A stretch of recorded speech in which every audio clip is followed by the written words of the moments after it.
la presencia de Dios debería de ser guardada en una casa correcta para que nosotros tengamos el resultado correcto. Quiero hablarte hoy sobre representativamente lo que era la presencia de Dios en el Antiguo Testamento, el Arca de la Alianza. ¿Cuántos han escuchado hablar del Arca de la Alianza? Hay un gran misterio sobre el Arca de la Alianza. No se sabe qué se hizo el Arca de la Alianza. La última noticia que tuvimos del Arca de la Alianza fue Juan escribiendo en el Apocalipsis y diciendo que la vio en el cielo. Eso es bastante interesante porque ya Dios había prevenido o había dicho que esto iba a suceder. Cuando Jeremías habla en el texto y lo profetiza que esto iba a suceder, yo quiero que usted vaya y quiero darle coyuntura bíblica primero antes de empezar a tocar el tema. Jeremías 31 al 33. Voy a leerlo para usted. Dice aquí que vienen días, dice Jehová, en los cuales haré un nuevo pacto con la casa de Israel y con la casa de Judá, no como el pacto que hice con sus padres el día que tomé su mano para sacarlos de la tierra de Egipto, porque ellos invalidaron mi pacto, aunque fui yo un marido para ellos, dice Jehová. Pero este es el pacto que haré con la casa de Israel después de aquellos días, dice Jehová. Daré mi ley en su mente y la escribiré en su corazón, y yo seré a ellos por Dios y ellos me serán por pueblo. Entonces Dios mismo está explicando por medio del profeta Jeremías que llegaría un momento donde el pacto, recuerde que en el arca del pacto habían algunas cosas interesantes. Estaba las tablas de la ley, ¿lo recuerdan? Estaba el maná que descendió del cielo y la vara resplandeciente de Aarón. Muy bien, esa fue discipulado, bendito sea Dios. Cada una de estas cosas es muy simbólico en realidad. Y el arca, como les digo, en el antiguo pacto, en el Antiguo Testamento, nos deja una enseñanza que es importante que nosotros atesoremos, acuñemos. Porque ya si bien es cierto, no estamos necesitados de tener una arca para que un sumo sacerdote venga y se presente delante de Dios para pedir perdón por nuestros pecados. Eso ya lo hizo Cristo Jesús en su vida y en mi vida. Ahora Él se presenta a sí mismo como un sacrificio, como cordero inmolado, para justificación de nuestros pecados. Recuerde que el apóstol Pablo dice: ustedes no pequen, pero si pecan, abogado tienen con el Padre a Cristo Jesús. Amén. Entonces, alegres, díganle que está la paz suya. Yo tengo un abogado en el tribunal del cielo. ¿Eso qué significa? Que usted siempre va a ganar cualquier juicio mientras tenga la capacidad de doblar sus rodillas y decir: Señor, perdona. Oiga, y eso es una bendición. Usted sabe que en el mundo natural, cuando usted tiene un problema judicial, ¿qué es lo primero que usted busca? Y usted dice: pero pastor, que sea bueno, que sea especialista en este tema, porque si no, la cosa va a estar mal. Nosotros tenemos un abogado en el trono del cielo que nunca ha perdido una sola batalla, nunca ha perdido una disputa, nunca Satanás ha podido ganarle absolutamente nada. Solo usted tiene que arrodillarse y pedir perdón, es importante. Por eso el apóstol lo aclara: no pequen, pero si ustedes pecan, ya Dios hizo un plan B para su vida y usted no tiene que quedarse en condición de pecado, no tiene que quedarse ahí. Pero quiero hoy tomar de primera de Samuel, algunos textos para acuñar información que nos dé fortaleza a lo que quiero hablarle hoy. Porque si bien es cierto, en el Antiguo Testamento la presencia de Dios iba en el arca, muchos lo han buscado como un instrumento mágico. Muchos han dedicado su vida entera a buscar el arca, a dónde puede estar, y piensan que esa arca, por ser sagrada o porque se mencionó sagrada, en algún momento puede dar algún tipo de poder. Y usted sabe que es interesante saber que muchas batallas o varias batallas se perdieron aún estando el arca presente. ¿Sabe usted eso? Una vez en Jaén, Dios dejó, a pesar de que llevaban el arca con ellos y la tenían en el campamento, que el pueblo perdiera la batalla. ¿Por qué perdió la batalla? Porque algunos eran infieles. Usted lo puede buscar en Josué 7, 1-6, a los que toman apuntes para que lo apunten y lo atesoren o lo vayan acuñando ahí. En algún momento el arca inclusive fue robada. Los filisteos atacaron, los filisteos ganaron la batalla, el arca estaba presente, y tomaron el arca y la llevaron hasta el templo de Dagón. Pastor, pero era la presencia de Dios. Hoy en día la presencia de Dios se mueve exactamente igual que en aquel tiempo. Dependiendo en qué lugar esté esa presencia, cuál sea la casa, y diga yo soy la casa. Dependiendo en qué casa esté esa presencia, va a haber un resultado. Y eso quiero hablarte hoy. De la presencia de esa arca o esa presencia de Dios en casa de un hombre religioso, que ya vamos a ver, Abinadab, o en casa de un hombre como Obed-Edom, o en casa de filisteos. Diga, pastor, eso dolió. Porque puede ser que la presencia de Dios, la promesa de Dios, esté en casa de filisteos. ¿Usted sabe qué hicieron los filisteos cuando robaron el arca? La historia está ahí en 1 Samuel 6. Se puede leerla toda en su casa. Es más, le aconsejo que lea desde el capítulo 5 en adelante. Cuando ellos toman el arca, la llevan al templo de Dagón. Qué maravillosa idea se le ocurrió a los sacerdotes. Si es una arca santa, si es de un Dios, vamos a ponerla a la par de otro Dios. Entonces vamos a ponerla en nuestro templo. ¿Sabe por qué te enseño eso? Porque usted dice, pastor, yo no sé quién es Dagón, ese dios pez. Usted ve algunos todavía de los trajes que usaban, ese dios pez, Dagón, con su boquita de pescado hacia arriba, un gorrito con boquita de pescado, con su capa de pez. Así lo usaban en aquellos tiempos y todavía aún en estos tiempos algunos, tal vez sin saberlo o sabiéndolo, lo usan, ¿verdad? No voy a mencionar a dónde están o quiénes son, pero todavía se lo ve. Y resulta y sucede que cuando roban los filisteos el arca, se les ocurre la maravillosa idea de que al ser un instrumento santo, el cual ellos pensaban que les iba a dar poder, como les daba a los israelitas, lo meten en el templo de Dagón. Y si usted va ahí a Samuel, en el capítulo 5, primera de Samuel, capítulo 5, te voy a contar un poco la historia y voy a leer un poco y el resto se lo voy a parafrasear porque tenemos bastante contenido.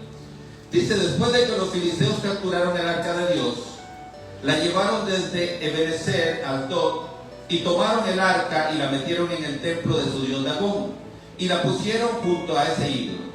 Al siguiente día, cuando los habitantes de Asdod se levantaron, vieron que Dagón estaba de rodillas ante el arca del Señor. Así que tomaron a Dagón y lo devolvieron a su lugar. Pero el día siguiente, Dagón estaba una vez más de rodillas ante el arca del Señor, solo que ahora Dagón tenía cortadas las manos, tenía cortada la cabeza y las dos manos, y nada más le había quedado el tronco, el cual estaba colocado sobre el umbral. Por esta razón, hasta hoy los sacerdotes de Dagón y todos los que entran en el templo de Asdod no pisan el umbral del templo. El poder del Señor se dejó sentir sobre los habitantes de Asdod. Recuerda, estoy leyendo una versión Reina Valera contemporánea, si no se le parece mucho a la suya. Esta es menos complicada para los pastores, que nos complicamos menos. Si no, se va a leer un lenguaje del año 1526, que Asidoro Rey y Cipriano Valera escribieron, o 1620, por ahí. No piensen que así escribían y así hablaban los hebreos, ¿verdad? Sino es que la traducción, Reina Valera, fue hecha por dos sacerdotes, Casidoro Reina y Cipriano Valera, y era el español de su tiempo, del 1500 y del 1600. Entonces, si le leo muy sencillo y a usted se le hace un enredo, cómprese una versión Reina Valera 2015 o una versión Reina Valera contemporánea. Pero seguimos leyendo. Dice la palabra: y el poder del Señor se dejó sentir sobre los habitantes de Asdod y sobre todo el territorio, pues los castigó con terribles tumores. Y al darse cuenta de esto, los habitantes de Asdod dijeron: el arca del Dios de Israel no debe quedarse entre nosotros, porque de hecho ha hecho sentir su poder con nuestro pueblo y contra Dagón, nuestro Dios. Entonces convocaron a los jefes de los filisteos y les preguntaron: ¿qué debemos hacer con el arca? Usted puede seguir leyendo en su casa. ¿Sabe qué hicieron con el arca? Decidieron devolverla. Al decidir devolverla, se estaban quitando de ellos una dificultad y una enfermedad. ¿Sabe qué pasa cuando el arca está en casa de filisteos? No le estoy diciendo que usted es un filisteo. Usted se examina. Recuerde que aquí lo que hablamos es la palabra de Dios. No queremos que todo el mundo se sienta amado, pero queremos hablar con verdad y con libertad, porque la verdad nos hace libre. Amén. Entonces, cuando el arca está en casa de filisteo, está tratando de convivir con dioses ajenos. Es cuando usted y yo, como el proceso que yo pasé un año, en mi caso, cuando llegué al Señor, que tenía un pie en el mundo y un pie en la iglesia, adoraba al Señor con todo mi corazón, pero después de ahí salía también y el corazón me latía cuando oía la música de la discoteca. Y yo venía en el carro diciendo: no me ha dado Dios un espíritu de cobardía, sino de poder, de amor y de dominio propio, y no me ha dado un espíritu de cobardía. Y muchas veces con la cobardía doblaba y me metía a la discoteca. Pero eso solo le pasa al pastor. O sea, no, tal vez le pueda decir a alguien que le haya pasado algo igual, que esto predicamos hoy. Cuando hablamos de que la casa donde está la presencia de Dios quiere convivir con ídolos, recuerde que los dioses no solamente son figuras hechas por mano de hombres. Hay gente que endiosa a su pareja, hay gente que endiosa a sus hijos, hay gente que endiosa su trabajo, hay gente que endiosa las costumbres de sus antepasados que no son buenas. Pero es que mi papá lo hacía así, mi mamá lo hacía así. Es que yo quiero hacerlo así. Pastor, es que ¿cómo la voy a dejar con esos ojos que me hace? Pero sabes que te está haciendo mal, que estás desalineado del propósito de Dios. Pastor, es que ese hombre me dice: ¿cómo estás, mi amor? Y yo me derrito como mantequilla. Pero esa no es tu pareja. Esa no es la persona que te corresponde. Tú sabes que te va a tomar y te va a llevar hasta lo más profundo del Hades. Que nos entierren juntos, como dijo el poeta del mundo, y en la misma tumba. Usted no puede perder su salvación, ni puede volverse casa de filisteo, porque va a querer que conviva los dioses de este mundo con el Dios santo y verdadero. Y usted se va a encontrar con que ahí está Dagón de rodillas delante de la presencia de Dios, y va a tratar de restaurarlo, va a tratar de volverlo a su lugar, pero le va a pasar lo mismo. Le van a cortar la cabeza, las manos, pero muchas veces un corazón empeñado en algo que no tiene que estar empeñado va a querer volver a ponerlo en su lugar y va a preferir sacar la presencia de Dios que dejar los dioses atrás. ¿Sabe cuál fue la convocatoria de Samuel antes de que viniera el arca? Los convocó al pueblo y empezó a ser su líder, su caudillo, y le dijo: arrepiéntase de sus pecados, dejen sus ídolos, echen las imágenes de Astarot, de Dagón, todos esos dioses paganos, sáquenlos de aquí. Nuestra casa, para recibir la presencia de Dios, no puede compartirla con el mundo. Usted no puede pedirle a Dios que le prospere y poner su confianza en los tiempos. Usted no puede pedirle a Dios que lo prospere y comprar lotería como desamorado, porque eso te va a sacar de pobre. Tu confianza está en eso. Nosotros no podemos poner nuestra confianza. Esa es la sierva que a mí me gusta. Y comienzan a maldecir al hermano. Si quedara viuda, si quedara viudo, eso pasa en otros lugares. Esas cosas suceden. Hay casas que tienen principios filisteos. Hay casas que tienen principios donde quieren que conviva lo santo con lo pagano.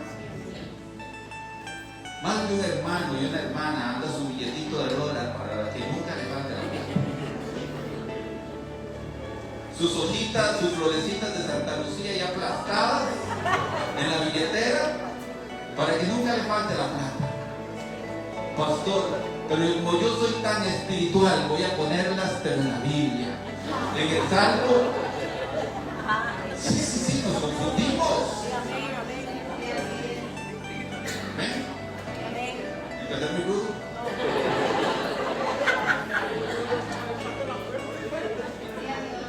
Gálatas 5:16 dice, las obras de la carne, y hace una lista.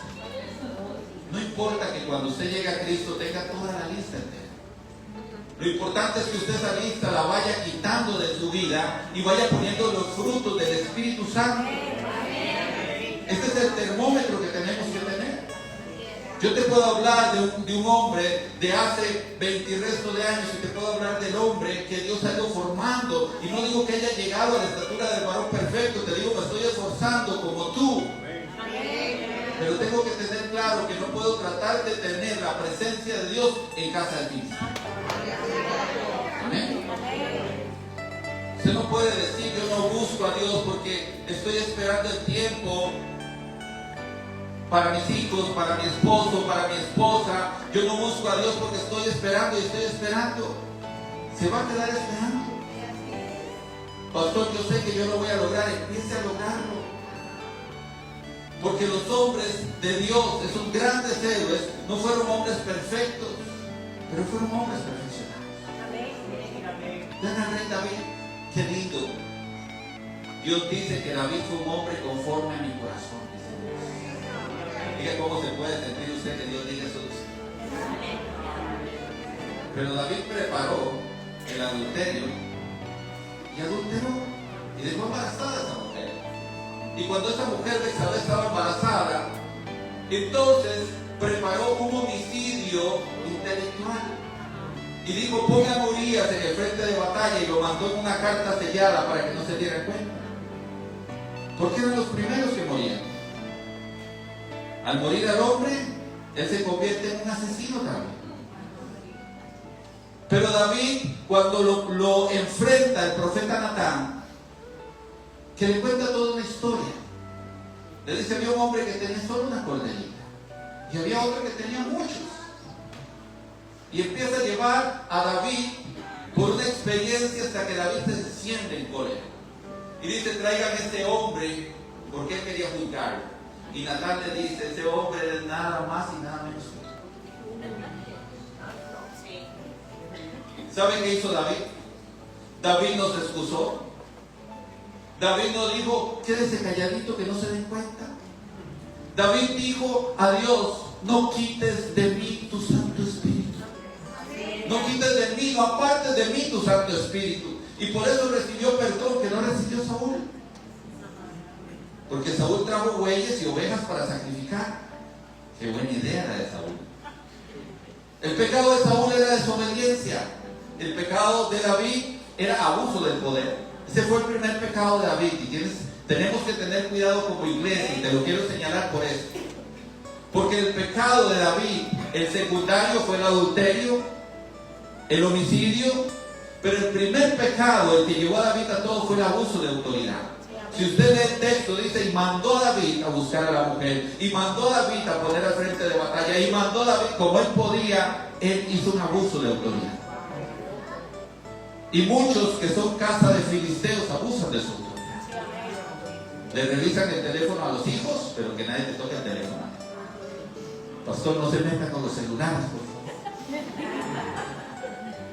Qué importante que nosotros sepamos que la presencia de Dios está ahí. Vea, para muchos el arca era una cosa mágica. La presencia de Dios, claro, la ponemos de por medio, así como se puso cuando conquistaron Jericó. Y dice que el río hizo un muro enorme y ellos pasaron en seco. Claro, porque la presencia de Dios estaba en hombros de los sacerdotes. Pero el pueblo estaba alineado. Pero el Jai, ¿por qué pierden la batalla? Porque habían hombres infieles. ¿Por qué los filisteos conquistan? Porque los sacerdotes que tenían que ministrar estaban en desorden. Si usted busca razón va a encontrar de por qué la presencia de Dios, siendo la presencia de Dios, no actúa a favor de alguien. ¿Y sabe por qué no actúa a favor de alguien? Porque tienes que estar en orden. Dígale que está a la par suya. Usted tiene que estar en orden. Usted ya exhortó a su hermano o a su hermana. Tenemos que estar en orden. Tiene que tener la presencia de Dios, una casa donde morar correctamente. el arca en casa de Abinadab, perdón, ya estoy haciendo cuentos. Dice que estuvo 20 años antes de que David decidiera sacarla de ahí y traerla a Jerusalén. Dice que el arca estuvo en casa de Abinadab por 20 años. ¿Qué es la casa de Abinadab? La casa de Abinadab es familiaridad. Y la familiaridad no siempre es buena. Usted sabe que la sociedad de hoy sufre falta de respeto por tanta familiaridad. Dice que este hombre tenía 3 hijos. Uno de ellos fue el que murió cuando estaban transportando el arca. Dice que el hombre se apresuró a tocar el arca para que no se cayera porque los bueyes tropezaron. Ahí está la historia en 2 de Samuel 6. Dice que ese hijo, ese hombre, se apresuró a tocar el arca. Pero ¿por qué muere? ¿Por qué Dios lo hiere si él estaba haciendo algo bueno? Tendríamos que ir un poco atrás en la historia. Cuando se coloca en la casa de este hombre el arca, que tiene 3 hijos, como les decía antes, y uno de sus hijos, Eleazar, es consagrado para guardar el arca. ¿Qué pasa en la casa de este hombre? La Biblia, ¿sabe? Menciona un versículo bíblico, pero no menciona que haya pasado nada en esa casa. Si nosotros investigamos un poco, este hombre Abinadab era un sacerdote, era un levita. Hay controversia entre algunos teólogos, dicen, bueno, no era levita, pero era de la descendencia. Pero a él se le da la tarea de guardar el arca y la guarda por 20 años. Pero la Biblia no dice que pase absolutamente nada en esta casa. Qué interesante. Vamos a masticar un poquito eso. Porque esta casa es como la casa de muchos sacerdotes, mucha gente creyente, muchos hombres y mujeres que decidieron tomar en algún momento un paso de fe y que decidimos crear hijos llenos de fe. Pero esa fe se vuelve familiar y esa fe empieza a tener un montón de matices negativos para la relación de Dios con nosotros. La familiaridad hace que el respeto se pierda. Si usted se lleva bien con su hijo, ¿cómo lo trata? Con su hijo. A veces se pierde el respeto, ¿verdad? La gente dice, ves que yo veo al pastor que es como muy serio y todo eso. No, hombre, mi papá tal cosa, mi papá tal otra. Porque hay familiaridad. Pastor, qué lindo eso. Hasta cierto punto es importante. Porque cuando tú pierdes ese respeto a las cosas santas, a las cosas correctas, empiezas a perder credibilidad. ¿Recuerdan un pasaje? Voy a dárselo para que usted lo apunte ahí. Tengo tantas hojas, no estoy usando ninguna que ya se me perdió en qué pasaje es. Mateo 13, 53, 58. Yo le digo a mi esposa, a veces apunto tanto y les predico de otra cosa. Ese pasaje, si nosotros lo leemos, nos vamos a dar cuenta de lo que causa la familiaridad. Vamos a ir a Mateo y vamos a leer el pasaje bastante corto, 13 del 53 al 58. Dice, cuando Jesús terminó de exponer estas parábolas, se fue de allí. Al llegar a su tierra, le enseñaba en la sinagoga del lugar. La gente se asombraba y decía, ¿de dónde le viene a esta sabiduría? ¿Cómo es que hace estos milagros? ¿Acaso no es este el hijo del carpintero? ¿No se llama su madre María y sus hermanos Jacobo, José, Simón y Judas? ¿No están todas sus hermanas con nosotros? ¿De dónde pues le viene todo esto? Y le era muy difícil entenderlo. Pero Jesús le dijo, no hay profeta sin honra, sino en su propia tierra y en su propia familia. Y por la incredulidad de ellos no hizo allí milagros.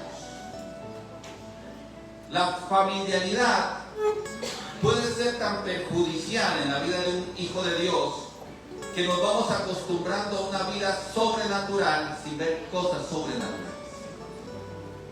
Sí, yo sé que Dios sana, ya es un tema viejo para mí, así yo sé que Dios ayuda, y lo vamos viendo como algo despectivo, como algo que simplemente pasa, sucede. Pero usted sabe que cada reunión debería ser algo sobrenatural. Cada tiempo de oración usted debería tener la fe de que lo que se está ministrando va a suceder. Cada palabra profética que Dios ha puesto sobre su vida, usted debería de caminar en pos de esa palabra profética. Hay gente que no tiene rumbo, y Dios ya le ha hablado de tener un rumbo, de tener una dirección, de tener una palabra. Pastores, que a mí me han dicho que yo le voy a servir a Dios como evangelista. Bueno, qué bueno. ¿Y qué estás haciendo? ¿Cómo que estoy haciendo? No, yo voy a la iglesia, pastor, y oro. Sí, pero ¿qué estás haciendo con la dirección que Dios te dijo? Ve para allá. No sé, pastor. ¿Hace cuánto te dieron la palabra?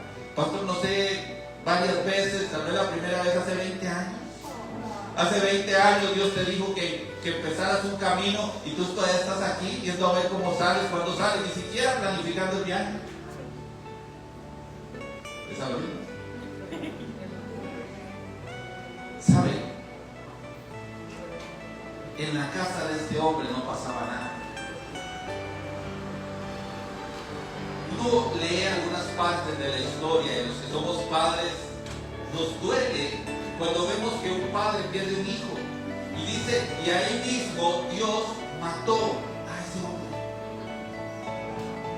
Dios estaba tratando de que el arca no se cayera. Dios había dado una dirección, una directriz, y la directriz no se siguió. ¿Sabe cómo llevaban el arca? Ya la historia. La pusieron en unos bueyes, en una carreta, y ahí la llevaban. Si usted ve la dirección original, decía que tenía que ser llevada por levitas, por sacerdotes, sobre los hombros, tocándola nada más de los palos que habían hecho para meter en las argollas. Pero la llevaban ahí. ¿Usted ha visto los entierros ahora? Sí. Yo participo generalmente de servicios fúnebres. Si uno los ve, son muy diferentes antes. La gente caminaba, ahora vamos en carro. Antes íbamos en carro con las luces prendidas rápido, y ahora usted arranca el carro y dice, ¿qué se hicieron todos? Y usted tiene que ver por dónde se va para llegar al cementerio porque lo están esperando ya. La familiaridad, la costumbre va siendo mella de todas las cosas. El hecho de pararse en un altar a dar la palabra, a adorar, a orar, la gente no valora eso. Hay líderes que no valoran eso. Hay pastores que no valoran eso. ¿Sabe qué puede haber pasado con este muchacho? Yo me imagino el cofre en una esquina. Si es que mi papá es levita y entonces estamos guardando el arca de la alianza. ¿Nunca le había visto usted? Vamos a ver. La familiaridad con esto que decía que manifestaba la presencia de Dios significaba que ellos estaban acostumbrados, y en algún momento se le olvidó, porque este muchacho tiene que haber sido instruido. Dice que estaba hace 20 años en la casa de él. Si la llevaron cuando era un niño, creció toda su vida sabiendo lo que era. Si la llevaron cuando era un adolescente, tenía aún más conciencia y ya era un hombre maduro de 30 y resto de años tal vez. Hagamos suposiciones. Pero él, sabiendo la historia, habiéndola guardado por 20 años junto con su familia, toca el arca. Y Dios le da una lección nueva. ¿Sabe qué dice la palabra después de que pasó, de que este hombre murió? Dice que caminaban 6 pasos con el arca los levitas. Ahora sí, la cosa cambia, ¿verdad? Y cada 6 pasos sacrificaban un buey y un becerro gordo. Sí, imagínense un momento la situación. Déjenlos que ellos manejen el arca. Uno de los hijos iba adelante y el otro iba atrás. Ellos tienen 20 años de conocer esto. Déjenlos que manejen la situación. Van camino a llevar el arca y uno de ellos toca el arca y muere. Ahora David dice, y textualmente lo dice, ¿llevaré yo el arca a mi casa? ¿Qué le dio a David? Miedito. Le dio miedo, le dio temor. Entonces decide poner el arca en la casa de un hombre llamado Obed-Edom. De Obed-Edom se sabe poco, pero se sabe que era portero en el templo. Portero no como Keylor Navas, ¿verdad? Como los que guardan las puertas. Ok. Tiene un nombre muy significativo. La palabra Obed, o el nombre Obed, que significa fiel, adorador o servicial. ¿Cuándo decide David volver a tomar la misión que dejó, como las que leemos? Porque sí pasan en este mundo, porque sí hay milagros, porque sí hay sanidades, porque sí hay resurrecciones. Pastor, pero ¿por qué yo no la veo cerca de mí? Examina en qué casa tiene la presencia. Examina si la presencia de Dios está en casa de Filisteos, o examina si la presencia de Dios está en casa de Obed-Edom, o si simplemente, como Abinadab, tienes 20 años de conocer de Dios, pero no hacer nada. No lo ve.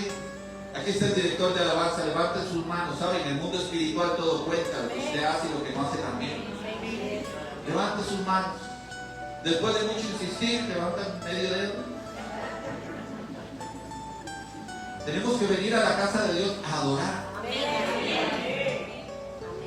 ¿Sabe qué es lo único que podemos darle a Dios? Nuestra alabanza y nuestra adoración. ¿Por qué somos tan mediocres cuando lo hacemos?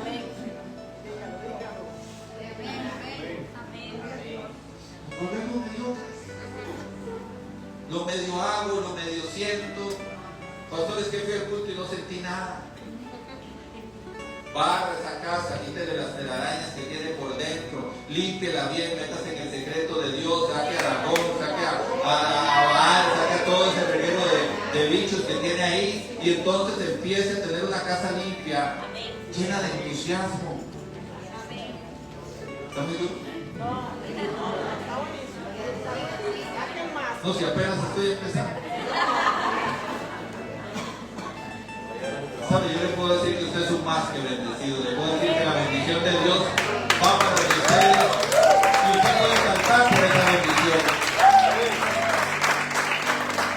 Pero tengo que decir la verdad. La presencia de Dios siempre ha sido la misma.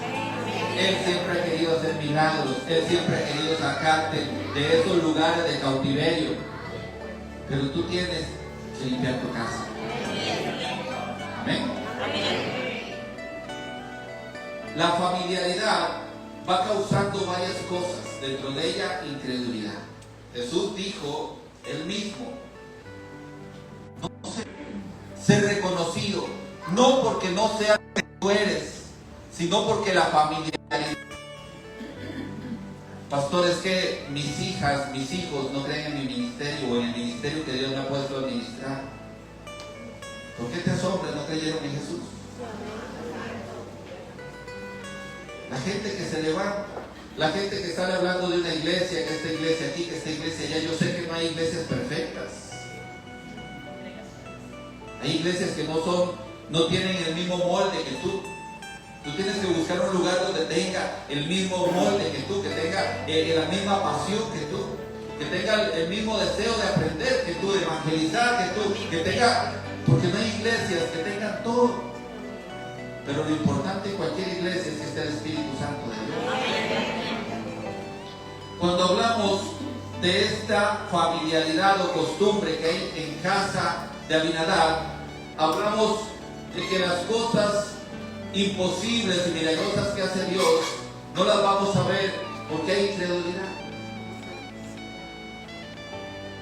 Hay gente que a veces conversa con uno y dice: pastor, usted no sabe cuánto estoy deseando llegar a Costa Rica, poder estar ahí, cantar, danzar, que oren por mí. Gente que está a cientos o hasta miles de kilómetros. Pero usted, como está en casa y es familiar, y ese espíritu o esa casa de Abinadab se activó en usted. Cuando el pastor hace la llamada, voy a ver si paso o no paso, a ver, puede ser oportunidad en tu vida, porque no es por el pastor que está al frente, no es por el profeta que está al frente, es porque Dios está atento a hacer milagros, a hacer prodigios. Vea, todas las veces que van a orar por sanidad, si usted necesita sanidad, pase. tengo fe. Si alguien va a orar por usted, usted sabe que es una persona de buen testimonio, aunque usted lo conozca que era un tortero. ¿Sabe qué dice 2 Corintios 5:17? Que en Cristo Jesús nueva criatura soy, y ya las cosas viejas pasaron, y en Él todas fueron hechas nuevas. Así que te fabricaron de nuevo, te hicieron de nuevo, te engendraron de nuevo. Entonces no tienes por qué tener ese tipo de familiaridad dañina que hace que no creas que es Dios el que va a hacer las cosas por medio de una persona. Hay un tema bien lindo que es el respaldo de Dios a su nombre o en su nombre. Y otra cosa es, una cosa es que una persona sea respaldada y otra cosa es que una persona sea aprobada. Vamos a ver, te lo voy a desenredar un poquito. Dice la palabra de Dios que al nombre de Cristo Jesús los demonios se tienen que atar. ¿Ok? Pero también hay un pasaje que dice que cuando llegó al cielo, dice, no les conozco hacedores de maldad. ¿Y cuál es la queja de este hombre que se le rechaza? Dice, hicimos milagros en tu nombre, echamos demonios en tu nombre. Ahí Dios me enseña que Él va a respaldar su nombre, pero no va a aprobar al que vive o al que está en pecado o al que está tratando de engañar a los hombres. Eso duele, claro, porque usted puede ver ministros que Dios usa grandemente, pero también no están aprobados. Si no hay un arrepentimiento genuino, la presencia de Dios está en tu vida, porque la presencia de Dios está en el cielo. Dice el salmista David, si subiera a las alturas o descendiera al Hades, tu presencia está ahí. El poder de Dios está en la presencia que muere en nosotros. Pero cuando ese poder se va a mover, cuando yo sea obediente, cuando yo sea fiel, cuando yo saque a los dioses extraños, entonces ese poder se va a manifestar en mi vida. Vean qué interesante, cuando les hablaba de la casa de los filisteos reconocen que el poder de Dios se está manifestando aquí. Pero ¿cómo se manifestaba? Por estar en el templo de Dagón, dice que tenían tumores. Ahí usted lo puede leer textualmente. Otros morían. Entonces ellos dicen, no nos saquemos esto de aquí antes de que todos muramos. El poder de Dios no siempre va enfocado en lo que usted quiere o en lo que yo quiero. El poder de Dios se manifiesta de muchas maneras y a veces es en reprensión. Pero pensamos, ¿qué puede hacer alguien más por mí? Pero no pienso en limpiar mi casa. Pastor, es que si yo logro ir a esa cumbre y ese hombre ora por mí, esa mujer ora por mí, va a pasar exactamente lo mismo que si tu mamá o tu papá orara por ti, si tú tuvieras tu casa limpia. Va a pasar exactamente lo mismo. Que un gran hombre o una mujer de renombre ore por ti, a que ore tu mamá o tu papá, si tú tienes respeto, Dios se va a manifestar por medio de ellos. ¿Cuántos los padres y las madres sufren de esa familiaridad que es de mí? Yo quiero que otro ore por mí, no papá y mamá. ¿Y por qué? Porque no hay respeto, no hay reverencia. No hay reverencia a las cosas santas. O me equivoco, o el libro del Éxodo, en el capítulo 20 dice, honrarás a padre y a madre, para que todo te vaya bien y tenga largura de vida. Creo que la palabra dice eso. Entonces, ¿por qué tantas veces somos tan irreverentes? Mañana es día del pastor, tengo entendido, ahora me enteré. Sí, es interesante. El hombre a veces quiere dar tanta honra que idolatra. Pero el hombre a veces se olvida del que está constantemente orando por él, del que está constantemente cuidándolo, del que está constantemente dándole un consejo. Entonces viene por la familiaridad, activación de cosas que cortan la bendición. La incredulidad, la falta de esa valoración de lo que es santo. ¿Sabe qué pasa también por la familiaridad? Se pierde la alegría. Yo no sé si voy a ir a la iglesia o no, es que como que estoy. Isaías 61:3 dice que Jesucristo ha venido. Recuerde que Jesús es el nuevo pacto, Él es el arca de la alianza, pero ya no algo natural, algo, palpable, sino algo espiritual, algo convertido en un sacrificio vivo. Él es nuestra arca del pacto. Él es el símbolo del nuevo pacto. Y dice que Él vino para dar alegría a los afligidos de Sion. Una iglesia contenta, feliz, ¿no? Dice el salmista que nos alegremos, que nos gocemos. Amén. Usted lo canta. ¿Recuerda qué linda la canción de Monte Alto? Los chiquillos cantan un poquito mejor que ellos. Dice, escrito está en Santiago, ¿qué? Si no se sabe el verso, por lo menos se debería saber la canción. Que nosotros tenemos que gozarnos. Pero la familiaridad hace que usted no venga con gozo a la iglesia, sino venga con obligación. En algún momento les prediqué sobre las ovejas que eran nacidas en temor y las ovejas que eran nacidas en amor.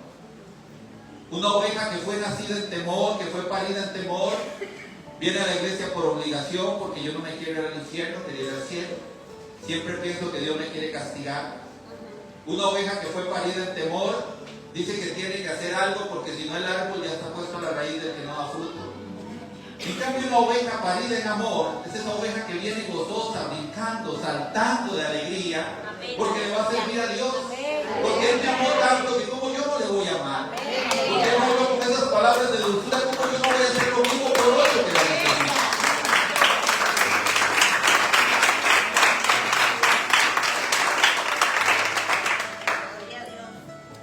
Qué importante que yo viva a un Dios verdadero.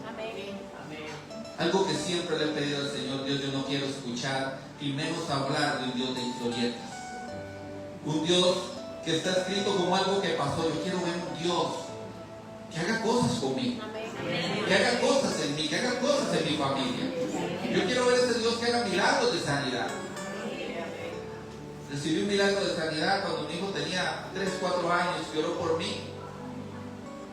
Tenía una piedra de 1 centímetro en un riñón que desapareció en ese momento.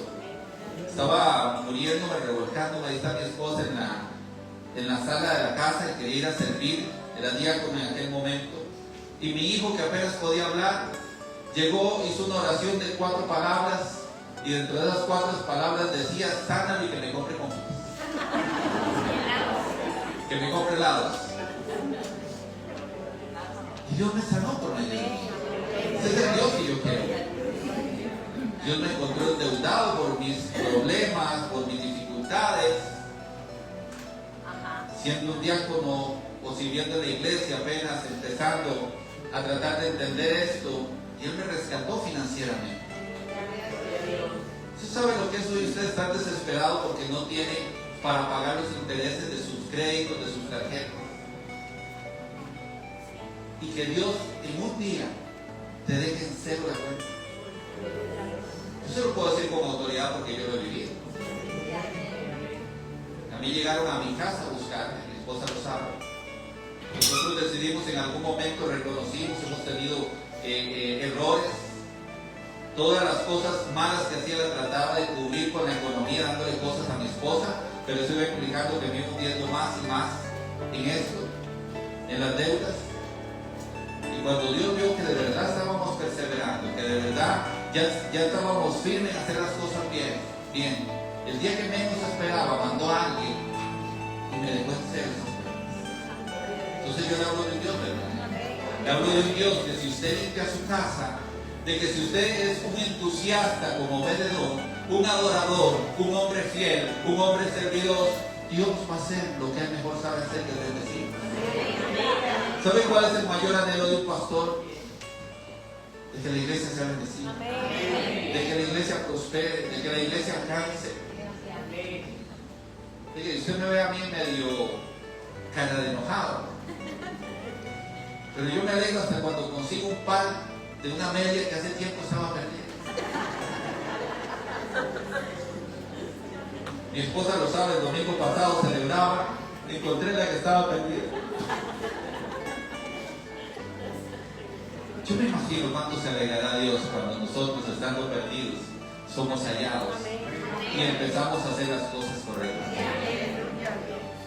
Esta noche quiero hablarte de presencia de Dios, simbolizada en el arca, ahora en Jesucristo, con poder ilimitado, con deseos de que nosotros seamos prosperados en todo. Dice: yo deseo que tú seas prosperado en todas las cosas. O sea, ya está implícito. Usted no tiene que pagarle nada a Dios, usted no tiene que torcerle la mano a Dios. Dios ya tiene implícito: yo deseo que tú seas prosperado en todas las cosas, pero así como prospera tu alma. Si tu mente no cambia, porque la psiquis en tu alma, ahí está, tu mente y tu corazón están enlazados en eso. Si no tomas decisiones de limpiar tu casa, puede ser que eso que recibiste, ese sello del Espíritu Santo, permanezca ahí, pero en una casa religiosa como la de Abinadab, acostumbrado o tratando de acostumbrarme a vivir en esa parte familiar religiosa, donde las cosas no suceden o las hago nada más porque tengo que hacerlas. Puede ser que si tú no has sacado los ídolos, esa presencia esté viviendo en casa de filisteos, donde constantemente reciba daño, donde constantemente reciba dificultades porque tú no quieres echar a uno, pero quieres tener al otro. Quiero tener el dólar de la suerte, Dios guarde se me pierda. Diga, hay gente que increíblemente ha visto milagros de Dios. Escuchaba el testimonio de un hombre de Dios que estuvo presente cuando Dios hizo bajar piedras preciosas del cielo. Y una de esas mujeres la tenía aún ahí. Y él la encontró tiempo después. Y le decía que la situación para ella estaba muy mal. Pero aún guardó la piedra que Dios hizo descender del cielo. Y el hombre se pregunta, con una piedra preciosa de gran valor, está pasando una gran necesidad económica. ¿Qué hizo? De esa piedra preciosa y su ídolo. ¿Sí? Si Dios te dio una, no te puede dar dos, no te puede dar tres. Pero empezó a idolatrarla. Y me impactaba tanto ese testimonio, porque muchas veces nosotros tenemos fe hasta un límite. Ok, no es que ya Dios me dio esto y ya yo sé que ya está la parte que me correspondía. No, Dios nunca ha dicho que esa era la parte que te correspondía. Dios dijo que Él es nuestro Padre, que nosotros somos sus hijos, y como hijos de Dios, el cielo está abierto para nosotros. Dice: las ventanas de los cielos están abiertas a tu favor. Dios no es limitado. Dios no hizo un presupuesto para darte algo y ya cerró para siempre ese presupuesto. No. Dios ha dicho que Él va a hacer, Él va a hacer. Pero tenemos que tener cuidado. Esa presencia, ¿dónde la tenemos? ¿En qué casa? ¿Cómo está esa casa? No hay nada mejor para que usted vea milagros que empezar a limpiar su casa. Deje esas cosas que usted sabe que tiene que dejar. Esas luchas constantes, empieza a ganarlas. Deje de pelear y empieza a vencer. Porque el chiste no es vivir en una pelea constante, el chiste es vivir de victoria en victoria. Amén. Yo no sé si usted se siente más que victorioso. O se siente uno que siempre está peleando la batalla. ¿Sabe? Tenemos que disfrutar de ese Dios que nosotros tenemos. Tal vez haya cosas que nosotros no vamos a entender en el momento. Dios, ni me imagino, yo le he dicho muchas veces, Dios, ni me imagino qué es lo que tú vas a hacer y cómo lo vas a hacer, porque yo veo que esto está como un plato de macarrones más enredado que cualquier. Pero de algo estoy seguro que tú lo vas a hacer. De algo estoy seguro que tú levantarás bandera por nosotros, porque dice su palabra que aunque pasemos por el fuego no nos vamos a quemar, y aunque pasemos por las aguas no nos ahogaremos, porque Él va a levantar esta casa por nosotros. Y esas son cosas que Dios va a hacer, pero tú lo vas a hacer. Quiero dar un aplauso al Eterno de Dios encima de su cabeza y de la puerta.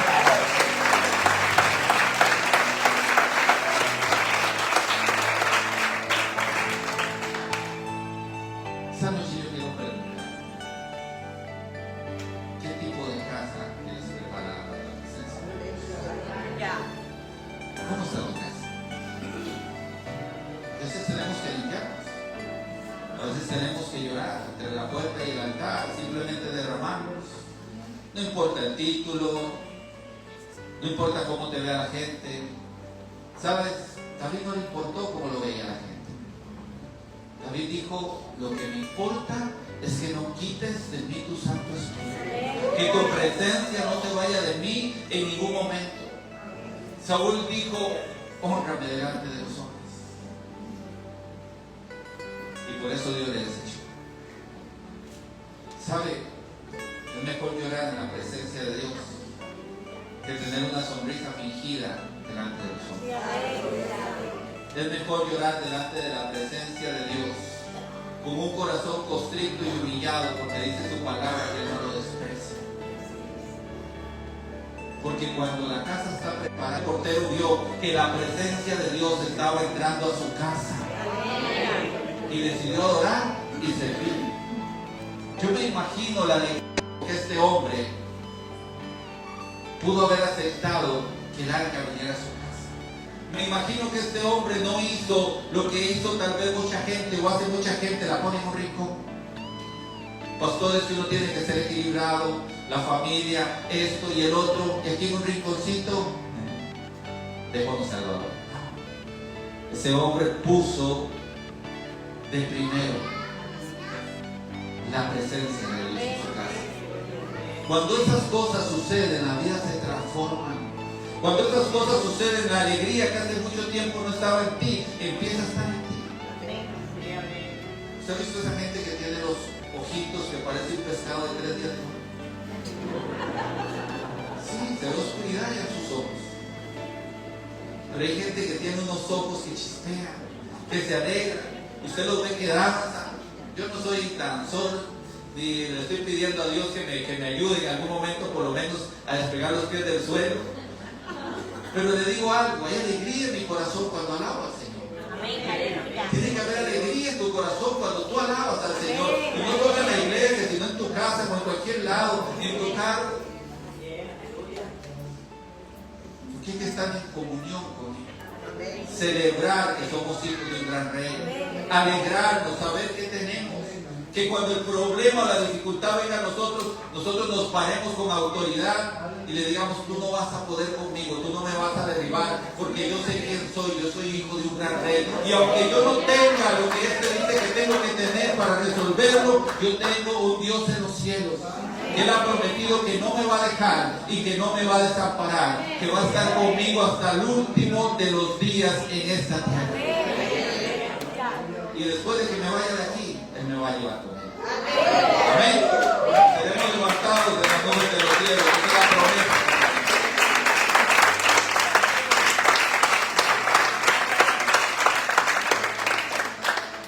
Dios es bueno. Su poder y su amor es el mismo de ayer, hoy y siempre. Lo que cambia es en qué casa está su presencia. Póngase sobre sus pies. Yo quiero orar por usted. Y quiero que usted pueda orar por usted. Que hoy podamos limpiar la casa. Que hoy podamos recibir del cielo esa nueva oportunidad de limpiar nuestra casa. ¿Sabe? Deja de estar inmóvil. Dios te dio una dirección. Empieza a caminar en esa dirección.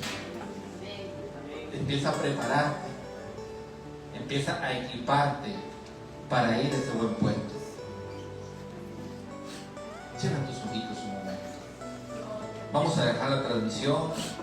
Si el que quiere seguirnos en oración lo va a hacer, y en un momento la vamos a parar ya para poder ministrar a la iglesia, orar por ellos. Padre, te damos gracias por tu amor, tu misericordia y tu palabra que es verdad, que trae libertad a nuestra vida. Esta noche, Señor, nos presentamos delante de ti, Señor, no declarándonos justos, Señor, sino declarándonos culpables. Sabiendo que nuestra justificación no es por nuestras obras, sino nuestra justificación es por la sangre de Jesucristo en la cruz del Calvario. Pero tu palabra me alienta y me recuerda y me dice que toda el acta de decretos que nos era contraria fue grabada en la cruz del Calvario. Padre, hoy en el nombre de Cristo Jesús acudimos, Señor, a esa palabra, Señor, que es ley, mi Dios. Todo mi pasado, Señor, fue entregado en la cruz del Calvario. Ha sido pagado y Satanás no tiene arte ni parte con nosotros. No le debemos nada, Padre. Hoy te pido, Señor, que tú pongas en el corazón de tus hijos, Señor, la convicción, Señor, de que no le debemos nada al enemigo, mi Dios. Aunque hayamos fallado, aunque nos hayamos equivocado, en el momento que nuestras rodillas se doblaron para pedirte perdón, en el momento que nosotros inclinamos tu rostro, Señor, y en humildad, Señor, reconocimos nuestro pecado, nuestra falta, en el tribunal del cielo, tú presentaste la máxima prueba. Tus manos perforadas, la herida en el costado. Y delante del trono de la gracia, tú dijiste, yo di mi sangre por ellos. Delante del trono de la gracia, tú dijiste, la deuda ha sido pagada una vez y para siempre. Padre, oro para que ninguno se pierda, mi Dios. Pero oro, Señor, para que tu iglesia deje de vivir, mi Dios,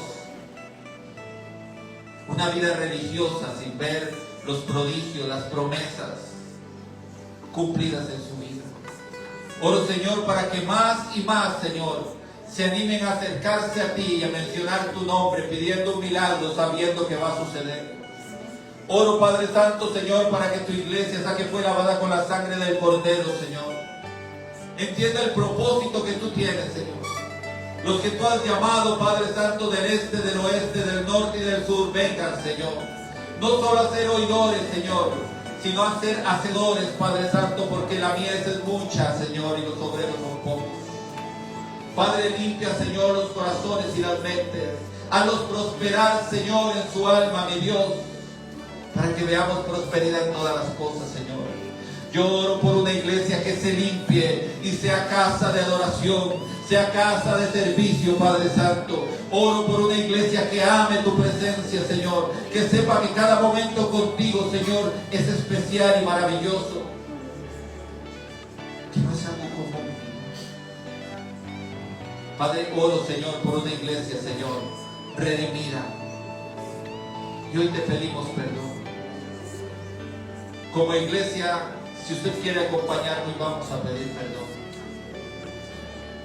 Si quiere, repita conmigo, porque hoy, delante del trono del cielo, con el oído atento aún con las criaturas infernales que vienen a querer acusarnos, hoy vamos a confesar nuestro pecado y vamos a recibir perdón. Padre Santo, hoy venimos delante de tu presencia, reconociendo que hemos pecado contra el cielo y contra ti. Hoy venimos delante de tu presencia, reconociendo que solo no podemos, que hemos sido religiosos, que hemos sido irrespetuosos, que nos ha faltado la alegría y el gozo de tu salvación, que muchas veces hemos puesto tu presencia a la par de ídolos, a la par de dioses que hemos hecho en nuestro corazón. Hoy nos arrepentimos de cada uno de nuestros pecados y te pedimos que tú nos perdones. Hoy, Padre Santo, creemos que tú eres nuestro Padre, que tú nos amas y que tienes un plan maravilloso con cada uno de nosotros. Hoy, Padre, yo creo en mi corazón que veré milagros, que veré prodigios, que veré sanidades, que tú sanarás nuestra tierra de todas formas y maneras. Hoy declaramos que todas las bendiciones del Deuteronomio 28 tienen parte con nuestra vida y que ninguna maldición tiene parte con nuestra vida. Hoy declaramos sobre nuestra vida y sobre nuestra familia, todo aquel que lleva nuestra sangre y que es de nuestra parentela, recibe también la bendición que sale del trono de la gracia por tu voluntad y por tu amor. Bendecimos tu nombre, te damos la gloria, te damos la honra y la alabanza en el nombre poderoso de tu Hijo amado, Jesús. Denle un aplauso al Señor que le ofrenda al Padre.